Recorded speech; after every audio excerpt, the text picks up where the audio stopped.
Invisible game episode 21 एक दूजे का साथ। एक अनचाहा डर मिष्टी और अक्षय के मन में चल रहा था। वो दोनों जानते थे कि अब जो होगा वो आर पार की लड़ाई जैसा होगा। मिष्टी अक्षय के साथ अपने आप को सेफ महसूस कर रही थी, पर अक्षय इस बात को जानते थे कि अब जो होगा वो उतना आसान नहीं होगा। वो जो भी है मिष्टी तक जरूर पहुंचेगा। मिष्टी के लिए उसने बहुत कुछ किया था, पर उसने ऐसा किया क्यों और आखिर वो मिष्टी से चाहता क्या है? बस यही सवाल अक्षय के दिमाग में थे, पर उन्होंने अपना ये डर बाहर नहीं आने दिया। वो मिष्टी को परेशान नहीं करना चाहते थे। इस बड़े से घर में सिर्फ वो दोनों ही थे। अक्षय ने मिष्टी का डर दूर करने के लिए उससे खूब बातें की। उसके साथ रहकर उसने क्रिसमस ट्री को भी सजाया। उसके साथ वो बहुत खुश थे। आज का पूरा दिन किसी तरह निकल गया। अक्षय ने एक पल भी मिष्टी को अपने से दूर नहीं जाने दिया। पूरा दिन बातों में गुजर गया। रात को भी अक्षय मिष्टी के पास ही रहे। आज का दिन बहुत ही अच्छा था। मिष्टी की आंख खुली। अक्षय ने उसके लिए नाश्ता बनाया था। अक्षय ने एक बहुत ही प्यारी स्माइल के साथ मिष्टी को जगाया और आज के स्पेशल दिन को विश किया। मैरी क्रिसमस मिष्टी। अक्षय के मुंह से ये बात सुनकर वो बहुत ही खुश हुई। मिष्टी ने नाश्ते की तरफ देखा और खुश होते हुए कहा, वाओ, ये सब तुमने बनाया है? हाँ, कोई तुम्हें शक है? नहीं नहीं, बिल्कुल नहीं। तो अब जल्दी नाश्ता कर लो, रात को भी तुमने कुछ नहीं खाया था। वैसे मुझे भूख बहुत लगती थी। अक्षय, एक बात बताओ, तुमने ये खाना बनाना कहाँ से सीखा? मुझे तो बिल्कुल भी नहीं आता। मिष्टी में ज्यादातर अकेला ही रहा हूँ, तो मुझे खाना खुद के लिए बनाना पहले से ही आता है। तुम मुझे भी खाना बनाना सिखाओगे? हाँ हाँ, क्यों नहीं। आज का लंच तुम बनाओगी, जैसे मैं कहूँ बस वैसा करते जाना। पर आज के दिन कुछ स्पेशल होना चाहिए। आज क्रिसमस जो है। बिल्कुल, आज क्रिसमस भी है और आज तुम्हें मैं खाना बनाना भी सिखाऊंगा, तो कुछ तो स्पेशल होना चाहिए। मिष्टी इस बात को सुनकर मुस्कुराती है। अक्षय मिष्टी के चेहरे पर इस खुशी को देखकर खुश थे। अक्षय ने कहा, तुम जल्दी से रेडी हो जाओ, मैं बाहर हॉल में रुकता हूँ। मिष्टी ये सुनकर एक स्माइल करती है और अक्षय वहां से बाहर चले जाते हैं। मिष्टी रेडी होकर बाहर आई। आज उसने एक शॉर्ट और एक टी शर्ट पहना था। उसके खुले गीले बालों में उसे देखकर अक्षय उसे देखते ही रह गई। मिष्टी आज बहुत ही खूबसूरत लग रही थी। मिष्टी अक्षय को अपनी ओर इस तरह देखकर खुश होने लगी और कहा, तुम मुझे ऐसे क्यों देख रहे हो? इस बात को सुनते ही अक्षय ने अपना ध्यान मिष्टी से हटाते हुए कहा, वो तो बस मैं यूं ही। तुम ये सब छोड़ो और यहाँ आओ। देखो, मैंने तुम्हारे लिए सब कुछ रेडी कर दिया है। तुम यहाँ आओ और इन सब्जियों को काटो। आज मैं तुम्हें इटालियन डिश बनाना सिखाता हूँ। मिष्टी खुश होती हुई अक्षय के पास गई और उसने अक्षय की मदद से उन सब्जियों को काटा। वो दोनों इस काम को बहुत ही खुशी के साथ कर रहे थे। उन्हें ये सब करना इस वक्त बहुत ही अच्छा लग रहा था। मिष्टी ने खाना आज से पहले कभी नहीं बनाया था। वो बहुत खुशी से इस काम को कर रही थी। कुछ ही देर में वो डिश बनकर रेडी हो गई। उसकी खुशबू बहुत ही अच्छी थी। मिष्टी ने उसे अपने हाथों से प्लेट में सर्व किया। मिष्टी को अक्षय का साथ पाकर बहुत ही अच्छा लग रहा था। अक्षय ने उसे टेस्ट किया। मिष्टी थोड़ा परेशान थी कि वो सही बना भी होगा या नहीं, पर अक्षय ने जैसे ही उसे खाया और कहा, मिष्टी, ये तो वाह, बहुत ही अच्छा बना है। इस बात को सुनकर मिष्टी खुश हुई। उसने भी फिर डिश को खाया। उसे भी वो बहुत ही अच्छी लगी। उसने खुश होते हुए कहा, ये तो सच में बहुत ही अच्छा बना है।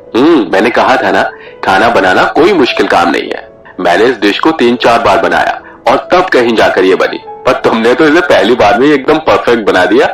मिष्टी ने इस बात पर इतराकर मस्ती करते हुए कहा, मैंने कहा था ना, मेरा कोई जवाब नहीं। इस बात को सुनकर अक्षय हंसने लगे और अक्षय को देखकर मिष्टी भी हंसने लगी। मिष्टी खुश थी। वो जोर जोर से हंस रही थी, पर हंसते हंसते उसे फिर से वो सब याद आ गया और वो शांत हो गई। मिष्टी को फिर से इस तरह शांत होते देखकर अक्षय ने कहा, क्या हुआ मिष्टी? मिष्टी ने धीरे से कहा, ये सब खत्म होने के बाद तुम यहाँ से चले जाओगे ना? इस बात को सुनकर अक्षय भी थोड़ा उदास हो गए। अक्षय ने कहा, मिष्टी, यहाँ कोई भी परमानेंट नहीं है। सब कुछ एक सीमित वक्त के लिए ही तो है। ये सब जो हो रहा है वो भी कहीं ना कहीं तो जाकर रुकने वाला ही है ना, और फिर मेरा काम खत्म होने के बाद मुझे जाना तो होगा ही ना। मिष्टी इस बात को सुनकर उदास थी। उसने अपने उदास चेहरे से कहा, क्या तुम मुझे छोड़कर चले जाओगे? तुम मुझे भूल जाओगे?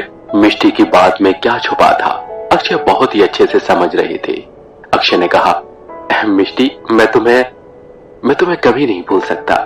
और रही बात तुमसे मिलने की, तो मुंबई दिल्ली से है ही कितनी दूर, 4-5 घंटे की फ्लाइट के बाद मैं तुम्हारे पास हो सके तो तुम भी दिल्ली आ जाना। मिष्टी इस बात को सुनकर थोड़ा खुश हुई। मिष्टी ने कहा, अक्षय, तुम्हारी कोई गर्लफ्रेंड नहीं है? क्यों? तुम ऐसा क्यों पूछ रही हो? मिष्टी ने सीधा ही शर्माते हुए कहा, अगर नहीं है तो क्या मैं तुम्हारी गर्लफ्रेंड बन जाऊं? इस बात को सुनकर अक्षय ने कहा, अरे तुम अभी भी स्कूल में हो, तुमने तो अभी 18 भी प्लस नहीं किया। क्या तुम्हें लगता है कि ये उम्र सही है किसी को बॉयफ्रेंड बनाने के लिए? मैं समझ गई, तुम्हें लगता है कि मैं अभी भी बच्ची हूँ, बट इट्स ओके, मैं 1 साल और वेट कर लूंगी, पर तुम इस बीच में किसी को अपनी जिंदगी में मत ले आना। ठीक है, मैं कोशिश करूंगा, पर इस वक्त तुम अच्छे से खाना फिनिश करो, उसके बाद उस पागल इंसान के बारे में भी हमें सोचना होगा। अक्षय, एक बात बताओ। हाँ बोलो ना। पहले मुझे उस किलर से बहुत ही डर लग रहा था, मैं सोच रही थी पता नहीं ये सब क्या हो रहा है मेरे साथ, पर अब सोचती हूँ कि जो हुआ अच्छा ही हुआ, कम से कम उसकी वजह से मैं तुमसे तो मिली। अक्षय ने कहा, तुम ना बिल्कुल पागल हो। नहीं, मैं पागल नहीं हूँ, पर अब तुमसे मिलने के बाद जरूर हो गई हूँ। मैं तुम्हें एक बात कहना चाहती हूँ। अक्षय ने मुस्कुराते हुए कहा, मैं जानता हूँ तुम क्या कहना चाहती हो, पर मिष्टी, ये सही वक्त नहीं है। तुम अपना खाना चुपचाप फिनिश करो, अभी तुम्हें रात के डिनर की भी तैयारी करनी है। तो क्या रात का डिनर भी मुझे बनाना पड़ेगा? और क्या, तुमने ही तो कहा तुम्हें खाना बनाना सीखना है। अब जब तक मैं यहाँ हूँ, तुम सुबह के नाश्ते से लेकर रात के खाने तक के सारे काम करोगे। इस बात को सुनकर मिष्टी गुस्से से अक्षय को देखने लगती है, और अक्षय मिष्टी को इस तरह देखकर हंसने लगते हैं। मिष्टी भी अक्षय को देखकर हंसने लगती है। आज का दिन भी यूं ही बातों में गुजर रहा था। अक्षय के मन में बहुत सी बातें चल रही थी, पर उन्होंने अपने अंदर चल रहे ख्यालों को अपने ही अंदर समेटे रखा, उन्हें बाहर नहीं आने दिया। वो मिष्टी को परेशान नहीं करना चाहते थे। शाम हो चुकी थी। Mumbai police station. रानी अपने साथ खड़े पुलिसकर्मी से बात कर रहा था, और तभी पुलिस स्टेशन की सीढ़ियों पर किसी के आने का शोर हुआ। ये वही 16 साल का लड़का था जिसका स्केट लेकर अक्षय घूम रहे थे। किसी का उस पर ध्यान नहीं रहा। वो बेफिक्र अंदर चलता गया, एकदम मासूम और एकदम शांत। उसने अपने आसपास देखा, सब लोग अपना अपना काम कर रहे थे। उसकी नजर सामने खड़े राणे पर गई। वो राणे के पास पहुंचा। उसकी हाइट कम थी। उसने राणे को आवाज लगाई। उसने कहा, सर, पर राणे अपनी बातों में बिजी था। उसका उस बच्चे पर कोई ध्यान नहीं गया। उसने राणे की यूनिफॉर्म को खींचते हुए कहा, सर। राणे की यूनिफॉर्म खींचते ही राणे का ध्यान उसकी ओर गया। राणे अभी भी किसी बात पर हंस रहा था। राणे ने उस लड़के को देखते हुए कहा, क्या हुआ? उस लड़के ने बड़े ही आराम से कहा, सर, मुझे कंप्लेंट लिखवानी है। उस बच्चे के मुंह से बात को सुनकर राणे ने कहा, ठीक है, आओ मेरे साथ। राणे उसे अपने साथ एक टेबल पर ले गया और उसे सामने वाली चेयर पर बैठा दिया। सामने एक पुलिस वाला बैठा था। राणे ने कहा, सर, ये लड़का कोई कंप्लेंट लिखवाना चाहता है। राणे और वो पुलिस वाला उस बच्चे को सीरियस नहीं ले रहे थे। उस पुलिस वाले ने मजाक करते हुए कहा, क्या बात है, आप किस बात की कंप्लेंट लिखवाने आए हो? कहीं किसी लड़की ने तुम्हें छेड़ तो नहीं दिया? इस बात को सुनकर वो पुलिस वाला और राणे दोनों हंसने लगे। उस बच्चे ने हंसते हुए कहा, नहीं सर। तो हीरो, फिर क्या, तुमने किसी को छेड़ दिया? क्या सर, मैं आपको इस तरह का दिख रहा हूँ? अरे भाई, हम मजाक कर रहे हैं। किसी ने तेरा पॉकेट उड़ा दिया या किसी ने तुझे परेशान किया है? हाँ, तू नाम बोल बस, उसे अभी उठाकर तेरे सामने खड़ा कर दूंगा। उसके बाद 2-4 मेरे साथ तुम भी उसे रख देना। बस। नहीं सर, आप मेरी बात तो सुनिए, ऐसी बात नहीं है।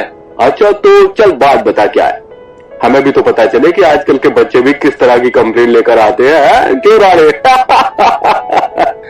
इस बात को सुनकर वो बच्चा मुस्कुराने लगा। उसने कहा, सॉरी सर, अब मेरा मन नहीं है कंप्लेंट लिखवाने का। वो पुलिस वाला इस बात को सुनकर पहले तो थोड़ा हंसा, फिर उसे गुस्सा भी आ गया और उसने कहा, अरे जब तुम्हें कुछ नहीं लिखवाना था तो यहाँ क्या करने आया है? क्यों हमारा टाइम बर्बाद कर रहा है? राणे, इस बच्चे को बाहर छोड़ कर आओ। कम से कम मेरे पास किसी को लाने से पहले कुछ सोचा तो करो यार। राणे ने कहा। सॉरी सर, चलो भाई तुम अपने घर जाओ, ठीक है। वो उसे खड़ा करने लगा, पर तभी बाहर की तरफ एक चीख सुनाई दी। अचानक इस चीख को सुनकर सब लोग हैरान हो गए। राणे और वो पुलिस वाला उस वक्त भागकर बाहर गए। उन्होंने बाहर देखा तो बाहर सभी पुलिस वाले एक जगह इकट्ठा थे। वो सभी जमीन की ओर देख रहे थे।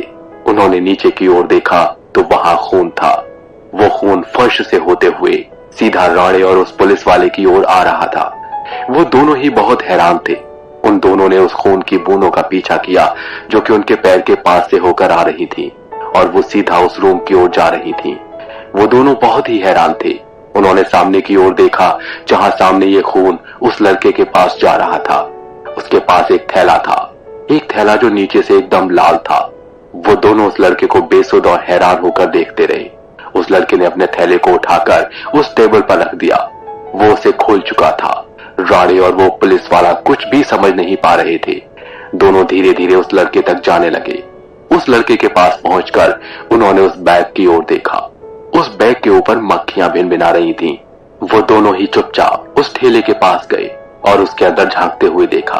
उनकी नजरों के सामने था एक छोटे बच्चे का कटा हुआ सर। ये सर अली का था, वही अली जिसकी मौत हजरत अली की दरगाह के पास हुई थी। उस कटे सर को देखकर राणे ने उसी वक्त वहीं उल्टी कर दी और उस दूसरे पुलिस वाले की आंखें फटी की फटी रह गई। उसे तो कुछ समझ ही नहीं आ रहा था। पूरा पुलिस स्टेशन उस रूम के बाहर इस रूम के अंदर चल रहे नजारे को देख रहा था। चारों ओर शांति छाई थी। सब लोग इस मंजर को देखकर हैरान थे और डरे हुए थे। उस बच्चे ने मुड़कर देखा तो वहां बहुत से पुलिस वाले खड़े थे, जिन्हें इस तरह डरा हुआ देखकर उसके चेहरे पर एक मुस्कान आ गई और वो मुस्कान एक हंसी में बदल गई। उसकी हंसी की आवाजें सुन सुनकर सब लोग हैरान थे। सब लोग काफी डरे हुए थे। उसकी हंसी की आवाज उस रूम में इतने सारे लोग होने के बावजूद भी गूंज रही थी। कुछ ही देर में बाद आग की तरह चारों ओर फैल जाती है। राणे ने अक्षय को कॉल किया। अक्षय मिष्टी के पास थे। राणे का फोन आते ही अक्षय ने फोन उठाया और कहा, हेलो राणे। राणे ने घबराते हुए कहा, हेलो हेलो सर। हाँ राणे, क्या हुआ? मैं सुन रहा हूँ, बोलो। सर वो पुलिस स्टेशन में है। अक्षय ने हैरान होते हुए कहा, पुलिस स्टेशन में है? पर कौन? सर वो डिलीवरी बॉय। इस बात को सुनकर अक्षय एकदम शॉक्ड हो गए। उन्होंने कहा, क्या तुम सच कह रहे हो? हाँ सर, वो यहाँ खुद आया है। अक्षय ने हैरान होते हुए कहा, देखो तुम उस पर कड़ी नजर रखना, मैं अभी आता हूँ। हाँ सर, वो जेल के अंदर बैठा है, आप जल्दी आ जाइए। ठीक है राणे। और इतना कहकर वो फोन काट देते हैं। मिष्टी ने अक्षय को इस तरह हैरान होते हुए देखा तो कहा, क्या हुआ? सब ठीक तो है ना? मिष्टी, वो मिल गया। मिल गया? कौन मिल गया? मिष्टी, वही किलर, वो 16 साल का लड़का। वो इस वक्त पुलिस स्टेशन में है, मुझे जाना होगा। ये क्या कह रहे हो? उसे किसने पकड़ा? मिष्टी, मुझे नहीं पता और अब इन सब सवालों का जवाब मुझे वहीं जाकर पता चलेगा। तुम अब सेफ हो, पर तुम्हें अगर लगे कि कोई प्रॉब्लम है तो मुझे कॉल करना, ओके? पर अभी इस वक्त मुझे जाना होगा। ठीक है। अगर वो सच में पकड़ा गया है तो मुझे डरने की जरूरत नहीं है ना? हाँ मिष्टी, तुम यहीं रुको। अगर जरूरी हो तो कॉल करना और बाहर मत जाना। घर के सारे दरवाजे अच्छे से बंद करके रखना और कुछ भी हो जाए घर से बाहर मत जाना। ठीक है। अक्षय अपनी बात पूरी करते ही वहां से चले गए। वो अपनी कार में बैठे और पुलिस स्टेशन की ओर जाने लगी। मिष्टी ने अक्षय के जाते ही दरवाजे बंद कर लिए। अब जब मिष्टी को ये बात पता चल गई थी कि वो लड़का पकड़ा गया है तो वो बहुत ही खुश थी। उसे अब डर नहीं लग रहा था। उसे इस घर में अब अकेले रहने पर भी डर नहीं लग रहा था। लेकिन क्या अब मिष्टी को सही में कोई खतरा नहीं है या फिर ये एक और जाल है? जानने के लिए सुनिए इनविजिबल गेम का